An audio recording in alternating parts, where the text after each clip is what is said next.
हाँ जी students, good morning. तो आप हम लास्ट पार्ट शुरू कर रहे हैं फर्स्ट चैप्टर का कैपेसिटर। यह टॉपिक भी बहुत ही इंपॉर्टेंट है।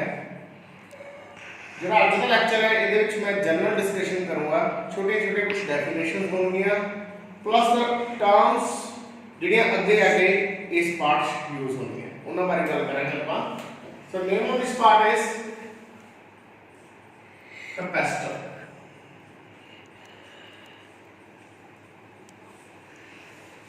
जिवें तुसीं 10th क्लास पढ़िया होया है रेजिस्टेंस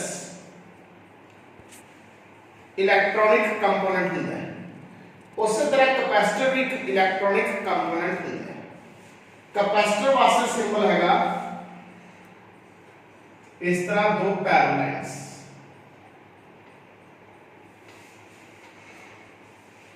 या इसको अपन इस तरह भी शो कर सकते हैं कैपेसिटर। इसको कंडेंसर भी कहते हैं।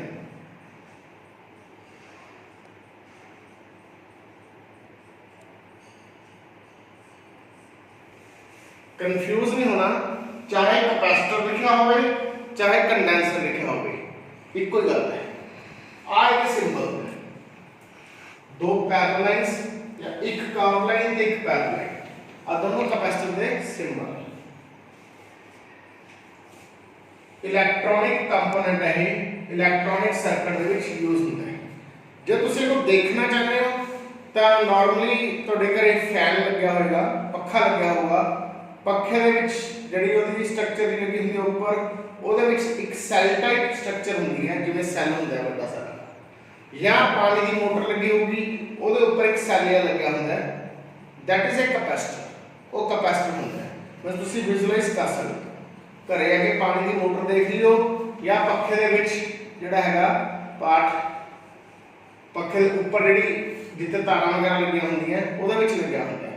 ਬੈਟਰ ਆ ਵੀ ਤੁਸੀਂ ਘਰੇ ਮੋਟਰ ਦੇਖੋਗੇ, ਪਾਣੀ ਦੀ ਮੋਟਰ, ਉਹਦੇ ਉੱਤੇ ਇੱਕ ਸਿਲੰਡਰੀਕਲ ਪਾਰਟ ਜਿਹੜਾ ਲੱਗਿਆ ਹੋਊਗਾ ਉਹ कैपेसिटर ਹੁੰਦਾ ਹੈ। ਤਾਂ ਆਪਾਂ ਇਸ ਪਾਰਟ कैपेसिटर ਬਾਰੇ पढ़ांगे। उस तो पहले मैं कुछ डेफिनेशन बारे गल कर रहे हैं, फिर अपना कैपेसिटर ते आवांगे। जिवें तुसीं पढ़िया होगा व्हाट आर कंडक्टर्स,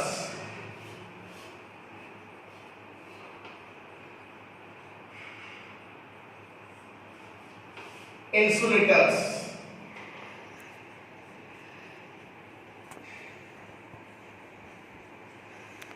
इन्हां नूं डाइलेक्ट्रिक्स कहते हैं।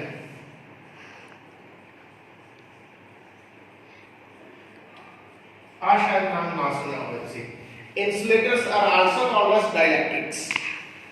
तो एक आप पढ़े हुए हैं सेमीकंडक्टर्स।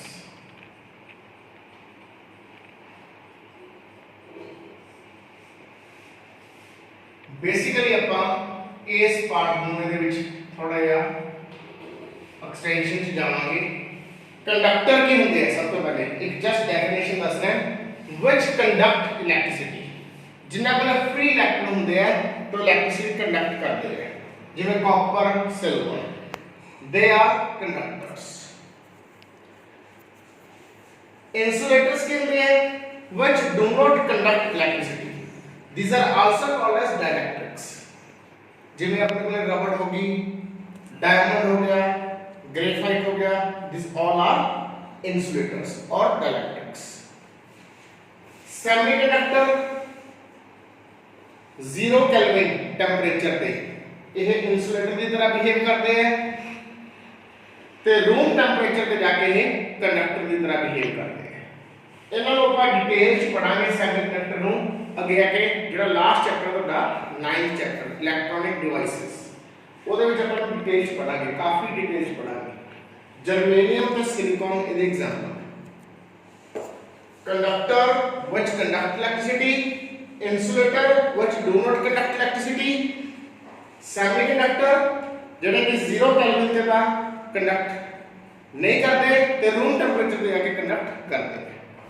ਤਾਂ ਆਪਾਂ ਨੂੰ ਇਸ ਪਾਰਟਸ ਕੈਪੈਸਿਟਰ ਦੇ ਵਿੱਚ ਕੁਝ ਡੈਫੀਨੇਸ਼ਨ ਦੀ ਲੋੜ ਪਊਗੀ, ਉਹ ਇਨਸੂਲੇਟਰ ਜਾਂ ਡਾਇਲੈਕਟ੍ਰਿਕ ਦੇ ਬੇਸ ਤੇ ਹੈ। ਤਾਂ ਸਭ ਤੋਂ ਪਹਿਲਾਂ ਮੈਂ ਇਨਸੂਲੇਟਰਸ ਜਾਂ ਡਾਇਲੈਕਟ੍ਰਿਕ ਨੂੰ ਐਕਸਪਲੇਨ ਕਰ ਰਿਹਾ। ਇਹ ਦੋ ਤਰ੍ਹਾਂ ਦੇ ਹੁੰਦੇ ਆ डायलैक्ट्रिक्स। एक होंगे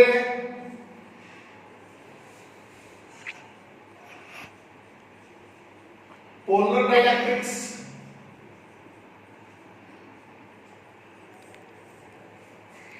दूसरा होंगे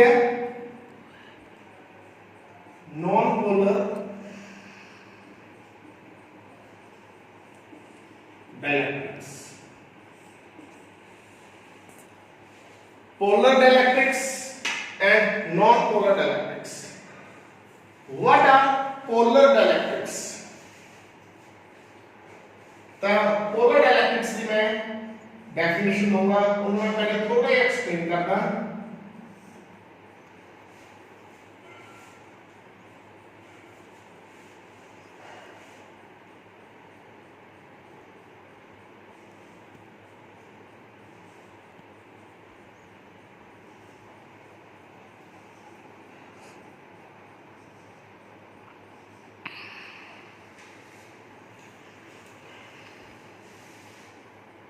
जिवें हरेक डाइलेक्ट्रिक कोल इलेक्ट्रॉन ते प्रोटॉन्स होंदे हैं।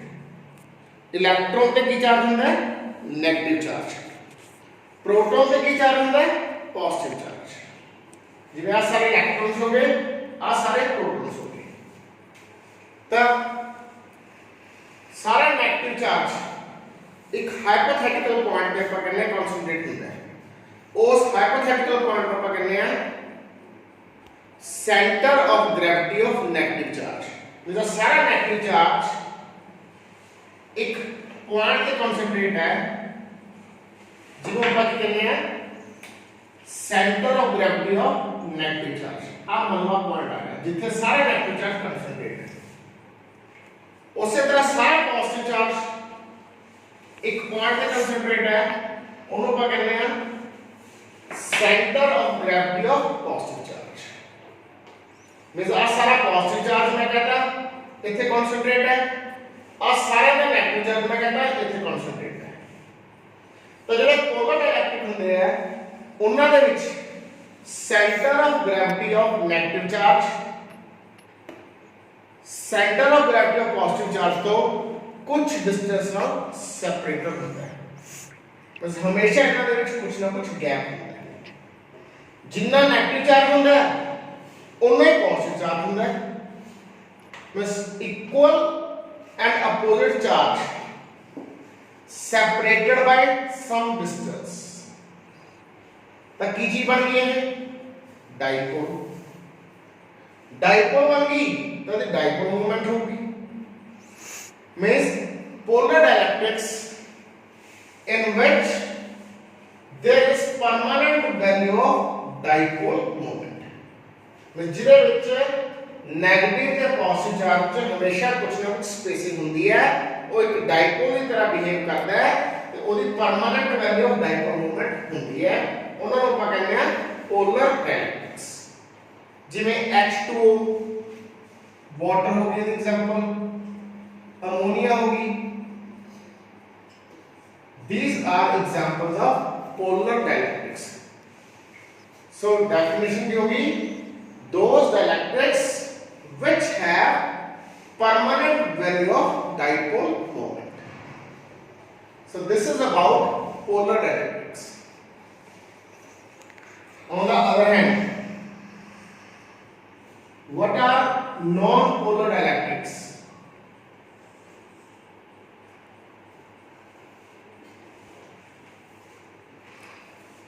Non-polar dielectrics के अंदर center of gravity of negative charge ते center of gravity of positive charge इन्हां दे विच स्पेसिंग नहीं होंदी initially, they are not separated. जदों तक ये सेपरेट नहीं होंगे उदों तक इन्हां दी डाइपोल मूवमेंट नहीं होगी। पर जदों मैं इस नॉन पोलर डाइलेक्ट्रिक ते एक्सटर्नल इलेक्ट्रिक फील्ड अप्लाई कर लूंगा, आप मान लो मैं करता इससे E नॉट पॉजिटिव और नेगेटिव मान, पॉजिटिव तो शुरू होता है नेगेटिव का एंड होता है। जब मैं इससे एक्सटर्नल इलेक्ट्रिक फील्ड अप्लाई करता है तो इस इलेक्ट्रिक फील्ड ने की करना है, ये नेगेटिव चार्ज नु इधर पासे खींच लेना पॉजिटिव एंड वाल, पॉजिटिव चार्ज नु ये नेगेटिव एंड पे अपने में खींच लेना है। मींस आ दोनों चार्जेस की होंगे सेपरेट। ਇਹ ਕਦੋਂ ਹੋ ਰਿਹਾ ਸੈਪਰੇਟ ਜਦੋਂ ਆਪਾਂ ਐਕਸਟਰਨਲ ਇਲੈਕਟ੍ਰਿਕ ਫੀਲਡ ਅਪਲਾਈ ਕਰਦਾ ਹੈ। ਜਦੋਂ ਆਪਾਂ ਐਕਸਟਰਨਲ ਇਲੈਕਟ੍ਰਿਕ ਫੀਲਡ ਰਿਮੂਵ ਕਰ ਦਾਂਗੇ ਇਹ ਫੇਰ ਇਕੱਠੇ ਹੋ ਜਾਣਗੇ। ਤਾਂ ਸੋਚ ਕੇ ਦੇਖੋ ਕੀ ਹੋਇਆ ਜਦੋਂ ਇਲੈਕਟ੍ਰਿਕ ਫੀਲਡ ਅਪਲਾਈ ਕੀਤਾ ਉਦੋਂ ਚਾਰजेस ਸੈਪਰੇਟ ਹੋ ਗਏ मींस ਇਹਦੀ ਡਾਈਪੋਲ ਮੂਵਮੈਂਟ ਕੀ ਹੈ ਬਣ ਗਈ। ਪੋਜ਼ਿਟਿਵ ਤੇ negative charge they are separated by some distance. ਉਦੋਂ ਇਹਦੀ ਡਾਈਪੋਲ ਮੂਵਮੈਂਟ ਦੀ ਵੈਲਿਊ ਕੁਝ ਆ ਗਈ ਤੇ ਜਦੋਂ ਆਪਾਂ ਇਲੈਕਟ੍ਰਿਕ ਫੀਲਡ ਰਿਮੂਵ ਕਰਤਾ ਉਹ ਦੁਬਾਰਾ ਇਕੱਠੇ ਹੋ ਗਏ ਤਾਂ ਡਾਈਪੋਲ ਮੂਵਮੈਂਟ ਖਤਮ ਹੋ ਗਈ। ਤਾਂ ਇੱਥੋਂ ਆਪਣੇ ਕੋਲੇ ਨਾਨ ਪੋਲਰ ਡਾਇਲੈਕਟ੍ਰਿਕ ਦੀ ਡੈਫੀਨੇਸ਼ਨ ਕੀ ਬਣ ਗਈ those dielectric which have temporary value of dipole moment because they have dipole moment up to the presence of external electric field. When electric field is removed dipole moment will disappear. बस positive ते negative charge इकट्ठे हो जाएंगे dipole movement खत्म हो जाएगी। ਇਹਨਾਂ ਦੀ example आ गई N2 H2 O2 these are the examples of non polar dielectric. so brief करना polar dielectric की हो गए those dielectric which have permanent value of dipole moment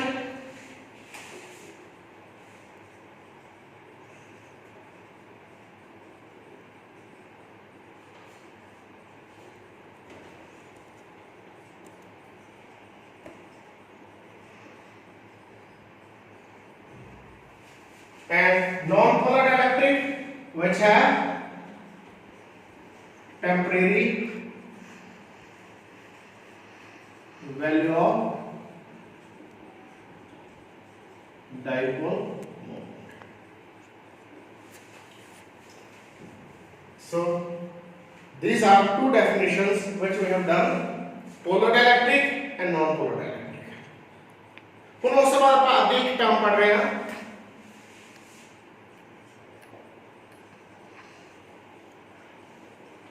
dielectric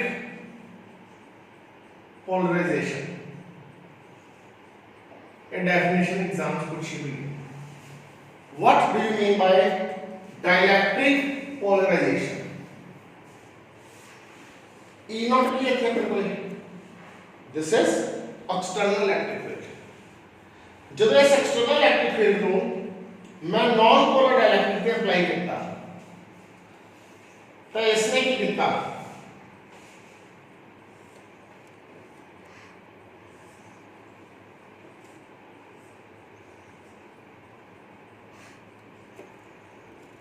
मेरा पॉजिटिव एंड कहता E नॉट का इलेक्ट्रिक लाइंस पॉजिटिव तो negative बन जाती हैं E नॉट की है this is applied electric field.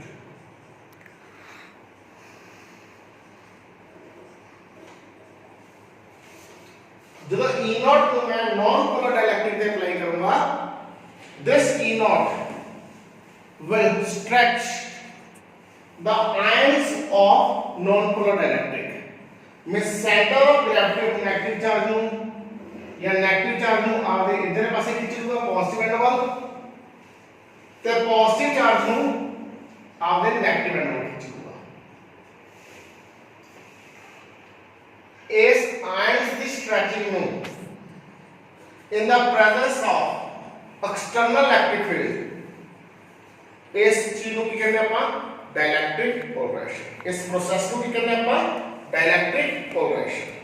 So what is dielectric polarization? Definition is that it is process of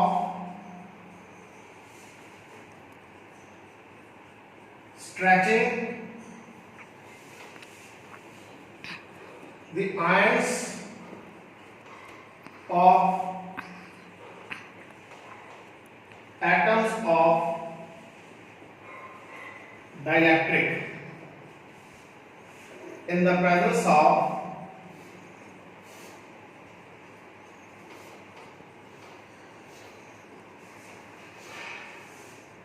external जिन्हों की मैं अप्लाइड इलेक्ट्रिक फील्ड कह रहे हैं एक्सटर्नल इलेक्ट्रिक फील्ड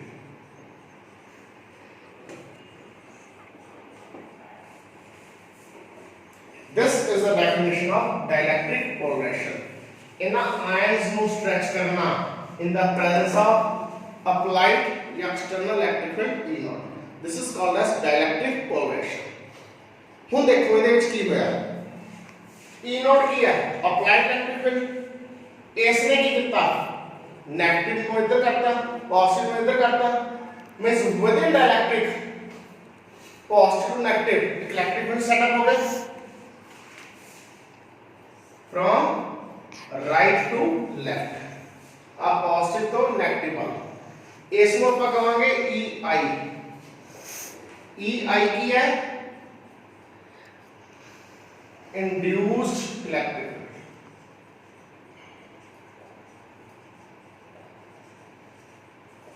EI ਨੂੰ ਕੀ ਕਹਾਂਗੇ इंड्यूस्ड इलेक्ट्रिक फील्ड इसकी डायरेक्शन की है right to left applied electric field की डायरेक्शन की है left to right means as dielectric ते दो इलेक्ट्रिक फील्ड लग रहे हैं E0 left to right EI right to left means दो वेक्टर है E0 ते EI left to right right to left तो इस डाइलेक्ट्रिक ते नेट इलेक्ट्रिक फील्ड कितना हो गया दो वेक्टर के अपोजिट डायरेक्शन होन तो सब्ट्रैक्ट हो जाते हैं E मैं कहता नेट इलेक्ट्रिक फील्ड कितना आ गया E0 माइनस EI इस E ਨੂੰ ਕਹਾਂਗੇ ਆਪਾਂ reduced electric field this E is called as net electric field और reduced electric field क्योंकि दोनों का रिजल्टेंट दो वेक्टर जे अपोजिट डायरेक्शन हों तो सब्ट्रैक्ट हो जाते हैं तो एक बार नवी टर्म दसती है थे reduced electric field उन मैं E कह रहे हैं E0 की है applied electric field E की है reduced electric field EI की है induced electric field तो तुम्हें याद होगा ਜਦੋਂ ਆਪਾਂ ਕੂਲਮਸ ਲਾਅ ਕੀਤਾ ਸੀਗਾ ਉਹਦੇ ਵਿੱਚ ਆਪਾਂ ਇੱਕ ਡੈਫੀਨੇਸ਼ਨ ਪੜ੍ਹੀ ਸੀ dielectric constant in terms of absolute permittivity also in terms of force ਹੁਣ ਉਹ ਡਾਇਲੈਕਟ੍ਰਿਕ ਕਾਂਸਟੈਂਟ ਡੈਫੀਨੇਸ਼ਨ ਆਪਾਂ ਪੜਾਂਗੇ in terms of applied electric field and reduced electric field so ਆਹ ਡੈਫੀਨੇਸ਼ਨ ਤੁਸੀਂ ਯਾਦ ਰੱਖਣੀ ਹੈ ਅੱਗੇ ਆ ਕੇ जरा इस पार्ट का लास्ट लेक्चर हुआ उधर एक सारी टर्म यूज होगी सो what is dielectric constant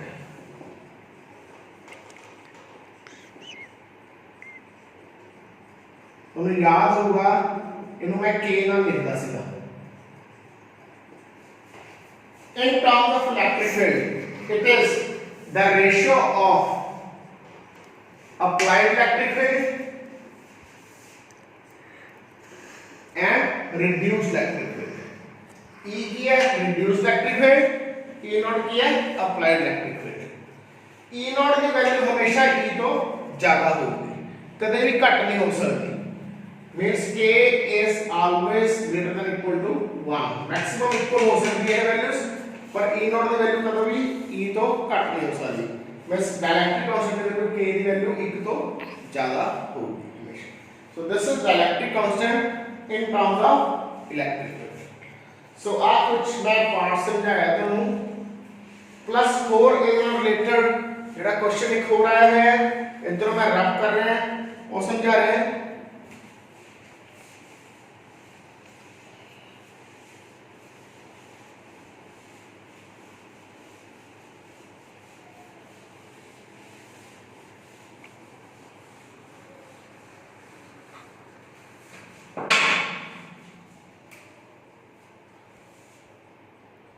electric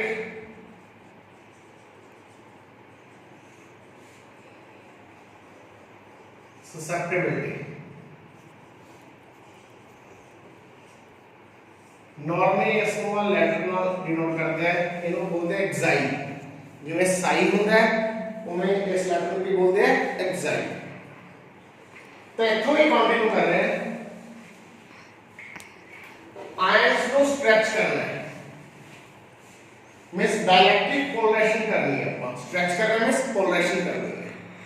आज जो डायलैक्ट्रिक पोलराइजेशन है एक किस चीज नाल हो रही है, ई नॉट में अप्लाइड इलेक्ट्रिक फील्ड। जो इलेक्ट्रिक फील्ड स्ट्रांग है तो स्ट्रेचिंग ज्यादा होगी, जो इलेक्ट्रिक फील्ड वीक है तो स्ट्रेचिंग घट होगी। सो डाइलेक्ट्रिक पोलराइजेशन इनमें पी ना लिखना, dielectric polarization depends directly on electric field which we apply। कह सकते स्ट्रेचिंग करना आयंस दी डाइलेक्ट्रिक आयन दी स्ट्रेचिंग करना किससे डिपेंड करती है, एक्सटर्नल इलेक्ट्रिक फील्ड पे। जितना इलेक्ट्रिक फील्ड ज्यादा है उतनी पोलराइजेशन ज्यादा होगी, जितना घट है उतनी पोलराइजेशन घट होगी। तो इनु मैं इथों एक कांस्टेंट लगा दूंगा, ये प्रोपोर्शनल डिसाइन खत्म करना है। नाल मैं एप्सिलॉन कांस्टेंट लगाता, नाल मैं लगाता ई नॉट। आ जेड़ा xi है इनु बोलते हैं इलेक्ट्रिक ससेप्टिबिलिटी। मैं इलेक्ट्रिक ससेप्टिबिलिटी क्या हो गया, this can be defined as dielectric polarisation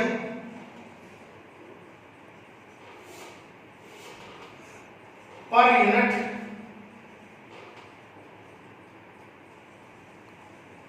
electric field। कौन सा दिमाग क्वेश्चन होगा ये तो एप्सिलॉन नॉट क्यों हो रहा है।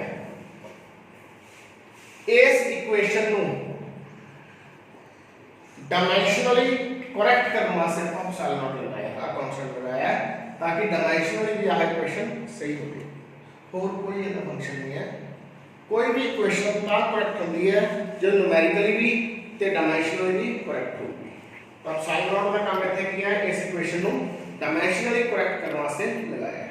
इस एक्साइल को कहते हैं electric susceptibility which can be defined as dielectric polarisation per unit electric field.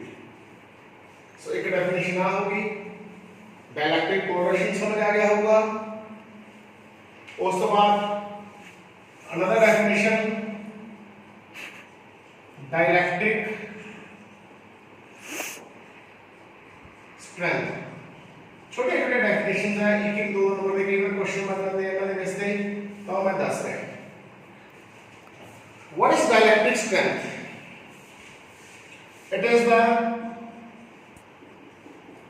maximum value of electric field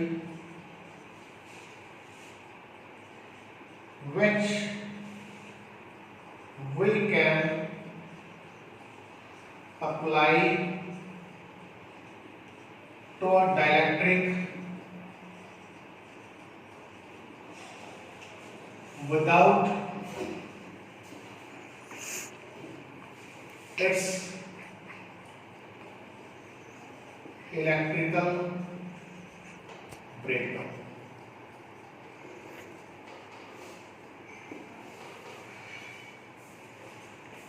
एक डाइलेक्ट्रिक है, इससे पर इलेक्ट्रिक फील्ड अप्लाई करता है, जितना आयन की स्ट्रेचिंग होती है, पोलराइजेशन होती है,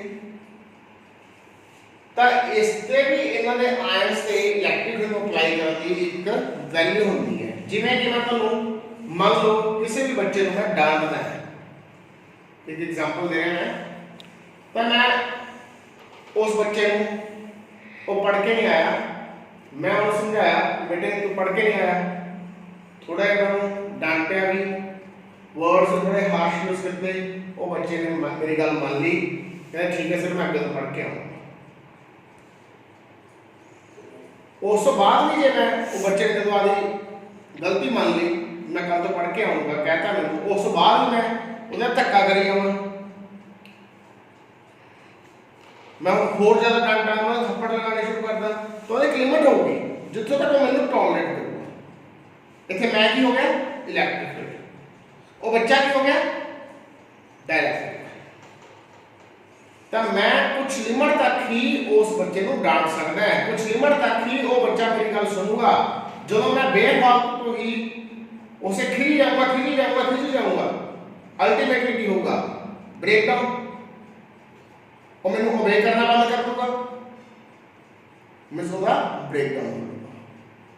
उसे तरह इस डाइलेक्ट्रिक मूवमेंट इलेक्ट्रिकल अप्लाई करिए तो इन्ना आयंस दे विच एक पावर होगी जिथों तक इस इलेक्ट्रिक फील्ड में बियर कर सकते हैं। बियॉन्ड दैट पावर जब मैं इलेक्ट्रिकल अप्लाई करी जाऊंगा तो इसकी बॉन्डिंग की है टूट जाएगी, एक ये मैग्नेट टूट गई तो इलेक्ट्रिक ब्रेकडाउन होगा। तो मैक्सिमम इलेक्ट्रिक फील्ड जिथों तक आप इस पे अप्लाई कर सकिए ताकि ਇਹਦਾ इलेक्ट्रिक ब्रेकडाउन जस्ट होने वाला ही है, उस बाद इलेक्ट्रिकल अप्लाई करेंगे ब्रेकडाउन हो जाएगा। और मैक्सिमम इलेक्ट्रिक फील्ड की वैल्यू ਨੂੰ ਆਪਾਂ ਕੀ ਕਹਿੰਦੇ ਆ डाइलेक्ट्रिक स्ट्रेंथ। न्यूमेरिकल ਵਿੱਚ ਇੱਕ ਕਾਫੀ ਪੁਰਾਣੀ ਬੁੱਕਸ ਦੇ ਵਿੱਚ न्यूमेरिकल ਦਿੱਤਾ ਹੋਇਆ ਹੈ, ਉਹਦੇ ਵਿੱਚ ਉਹਨਾਂ ਨੇ ਇਲੈਕਟ੍ਰਿਕ ਫੀਲਡ ਦੀ ਵੈਲਿਊ ਨਹੀਂ ਦਿੱਤੀ ਹੋਈ। ਫॉर एग्जांपल ਉਹਨਾਂ ਨੇ ਕਿਹਾ ਹੈ डाइलेक्ट्रिक स्ट्रेंथ इज 10⁶ न्यूटन पर कूलम दिता है किसी भी सब्सटेंस वास्ते, बट इलेक्ट्रिकल नहीं गिवन, तो डाइलेक्ट्रिक स्ट्रेंथ गिवन है। तो जो न्यूमेरिकल्स को डाइलेक्ट्रिक स्ट्रेंथ गिवन होवे ਉੱਥੋਂ ਤੁਸੀਂ इलेक्ट्रिकल ਕੱਢਣਾ है, ਤੁਸੀਂ ਇਹਦੇ 10% वैल्यू यूज करना है। Electric field will be this E will be 10% of dielectric strength. ये न्यूमेरिकल वास्ते याद रखियो, पुरानी बुक्स में न्यूमेरिकल दिता होया हुन शायद है नहीं, ਉਹਦਾ थोड़ा क्वेश्चन हो गया इस करके मैं टॉपिक में गया हूं डाइलेक्ट्रिक स्ट्रेंथ। अगली डेफिनेशन है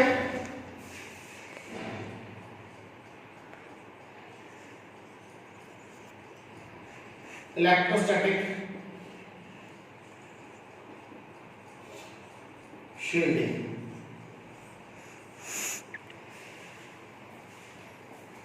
इलेक्ट्रोस्टैटिक शील्डिंग, शील्ड का मतलब होता है बचाना, प्रोटेक्ट करना, कवर करना किसी चीज को। इलेक्ट्रोस्टैटिक मींस चार्ज तो प्रोटेक्ट करना, इलेक्ट्रिक फील्ड तो बचाना। किसी भी रीजन को, किसी भी इंस्ट्रूमेंट को एक्सटर्नल इलेक्ट्रिक फील्ड तो बचाना, that is called as electrostatic shielding। so definition की है बोल रहे हैं मैं तुसी लिख लोगे, it is the phenomena of protecting certain region of space or certain instrument from external electric effects। किसी भी चीज ਨੂੰ एक्सटर्नल इलेक्ट्रिक इफेक्ट तो बचाना, उन्होंने की कहोगे ਆਪਾਂ इलेक्ट्रोस्टैटिक शील्डिंग। ਹੁਣ ਜਿਵੇਂ ਤੁਹਾਨੂੰ ਮੈਂ इलेक्ट्रिक लाइन ਦੀਆਂ प्रॉपर्टी ਦੱਸੀਆਂ ਵੀ ਜਿਹੜਾ ਚਾਰਜ ਹੈ ਹਮੇਸ਼ਾ ਜਿਵੇਂ ਇੱਕ ਹੋਲੋ ਸਫੀਅਰ ਹੈ, ਇੱਕ ਕੰਡਕਟਰ ਹੈ, ਉਹਨੂੰ ਆਪਾਂ ਚਾਰਜ ਦਵਾਂਗੇ ਤਾਂ ਚਾਰਜ ਜਿਹੜਾ ਹਮੇਸ਼ਾ ਉਹਦੇ ਆਊਟਰ ਸਰਫੇਸ ਤੇ ਲਾਈ ਕਰਦਾ ਹੈ। ਇਹ ਤੁਹਾਨੂੰ ਮੈਂ ਦੱਸਿਆ ਹੈ। ਤਾਂ ਜਿਵੇਂ ਹੁਣ ਤੁਹਾਨੂੰ ਕੁਐਸਚਨ ਪੁੱਛ ਲਿਆ ਵੀ ਕੋਈ ਵੀ ਇੱਕ ਸੈਂਸਿਟਿਵ ਇਨਸਟਰੂਮੈਂਟ ਹੈ, ਉਹਨੂੰ ਇੱਕ ਜਗ੍ਹਾ ਤੋਂ ਦੂਜੀ ਜਗ੍ਹਾ ਤੇ ਆਪਾਂ ਸ਼ਿਫਟ ਕਰਨਾ ਹੈ, ਰਸਤੇ ਦੇ ਵਿੱਚ ਇਲੈਕਟ੍ਰਿਕ ਫੀਲਡ ਹੈ ਉਸ ਤੋਂ ਬਚਾ ਕੇ। How you will protect? ਤਾਂ ਆਨਸਰ ਕੀ ਹੋਊਗਾ, ਆਪਾਂ ਉਸ ਇਨਸਟਰੂਮੈਂਟ ਨੂੰ ਕਿਸੇ ਕੰਡਕਟਰ 'ਚ ਰੱਖਣਾ। ਜਦੋਂ ਉਹਨੂੰ ਕੰਡਕਟਰ 'ਚ ਰੱਖਾਂਗੇ, ਚਾਰਜ ਕਦੇ ਵੀ ਕੰਡਕਟਰ ਦੇ ਅੰਦਰ ਨਹੀਂ ਹੁੰਦਾ, ਹਮੇਸ਼ਾ ਉਹਦੇ ਸਰਫੇਸ ਤੇ ਲਾਈ ਕਰਦਾ ਹੈ। मैं चार्ज के अंदर जाना नहीं, इलेक्ट्रिक के अंदर जाना ही नहीं, तब उसको आप प्रोटेक्ट करके दूसरी जगह पे सेफली पहुंचा दें। बस इस तरह आप किसी भी इंस्ट्रूमेंट को एक जगह तो दूसरी जगह पे इलेक्ट्रिक फील्ड को बचा के शिफ्ट करना है, we will do electrostatic shielding means we will enclose that instrument within conductor because charge inside conductor is zero। तो कॉपर ਦਾ ਹੋ ਗਿਆ, सिल्वर ਦਾ ਹੋ ਗਿਆ, ਕੋਈ ਵੀ ਕਨੈਕਟਰ ਹੋ ਗਿਆ, ਉਹਦੇ ਵਿੱਚ ਰੱਖ ਕੇ ਆਪਾਂ ਸ਼ਿਫਟ ਕਰ ਦਾਂਗੇ। ਇਹੋ ਜਿਹੇ ਕੰਡਕਟਰ ਨੂੰ ਕੀ ਕਹਿੰਦੇ ਆ? ਕਿਹੜੇ ਕੰਡਕਟਰ ਨੂੰ ਕਹਿੰਦੇ ਆ ਫੈਰਾਡੇ ਕੇਜ। ਉਹਨੂੰ ਕੀ ਕਹਿੰਦੇ ਆਪਾਂ ਫੈਰਾਡੇ ਕੇਜ। ਸੋ ਆਹ ਕੁਝ ਮੈਂ ਬੇਸਿਕ ਡੈਫੀਨੇਸ਼ਨਸ ਤੁਹਾਨੂੰ ਦਸੀਆਂ ਜਿਹੜੀਆਂ ਕਿ ਜਿਵੇਂ ਜਿਵੇਂ ਆਪਾਂ ਕੈਪੈਸਿਟਰ ਦਾ ਪਾਰਟ ਸ਼ੁਰੂ ਕਰਾਂਗੇ ਅੱਗੇ ਆ ਕੇ ਹੀ ਯੂਜ਼ ਹੋਣਗੇ। So this is your first lecture of capacitor. ਤਾਂ ਕੈਪੈਸਿਟਰ ਬੇਸਿਕਲੀ ਕੱਲ ਸ਼ੁਰੂ ਹੋਊਗਾ, ਪਾਰਟ ਕੈਪੈਸਿਟਰ ਆਪਾਂ ਅੱਜ ਸ਼ੁਰੂ ਕਰ ਲਿਆ ਹੋਇਆ ਹੈ। ਬੇਸਿਕ ਡੈਫੀਨੇਸ਼ਨ ਮੈਂ ਜਿਹੜੀਆਂ ਹੋਣੀਆਂ ਅੱਗੇ ਆ ਕੇ ਉਹ ਤੁਹਾਨੂੰ ਅੱਜ ਸਮਝਾਏਗੇ। ਇਹਨਾਂ ਨੂੰ ਚੰਗੀ ਤਰ੍ਹਾਂ ਪੜ੍ਹ ਲਿਓ, ਧਿਆਨ ਨਾਲ ਵੀਡੀਓ ਦੇਖਿਆ ਕਰੋ। ਇੱਕ ਗੱਲ ਮੈਂ ਤੁਹਾਨੂੰ ਹੋਰ ਦੱਸਾਂ, ਹਰੇਕ ਵੀਡੀਓ ਨੂੰ ਘੱਟੋ ਘੱਟ 2 ਵਾਰ ਦੇਖੋ, ਫਿਰ ਤੁਹਾਨੂੰ ਗੱਲ ਸਮਝ ਆਊਗੀ। ਤੁਹਾਡੇ ਕੋਲ ਇਨਫ ਟਾਈਮ ਹੈ, ਵੀਡੀਓ ਦਾ ਇੰਟਰਵਲ 15 ਮਿੰਟ 20 ਮਿੰਟ 25 ਮਿੰਟ ਇੰਨਾ ਹੁੰਦਾ ਹੈ। ਜੇ 2 ਵਾਰ ਦੇਖ ਲਓਗੇ ਤਾਂ ਚੰਗੀ ਤਰ੍ਹਾਂ ਤੁਹਾਡੇ ਪੱਲੇ ਪੈ ਜਾਊਗੀ ਵੀਡੀਓ।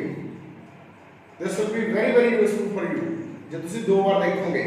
ਪਹਿਲੀ ਵਾਰ ਕਈ ਵਾਰ ਤੁਹਾਨੂੰ ਮੇਰੀ ਗੱਲ ਨਹੀਂ ਸਮਝ ਆਉਂਦੀ, ਮੇਰਾ ਵੋਲਿਊਮ ਨਹੀਂ ਕਲੀਅਰ ਹੁੰਦਾ। 2 ਵਾਰ ਸੁਣੋਗੇ ਕਿਸੇ ਚੀਜ਼ ਨੂੰ ਡੈਫੀਨਿਟਲੀ ਕਲੀਅਰ ਹੋਊਗੀ। ਸੋ ਧਿਆਨ ਰੱਖਿਓ, ਕੈਪੈਸਿਟਰ ਆਪਾਂ ਕੱਲ ਤੋਂ ਸ਼ੁਰੂ ਕਰਾਂਗੇ। Thank you, that's it.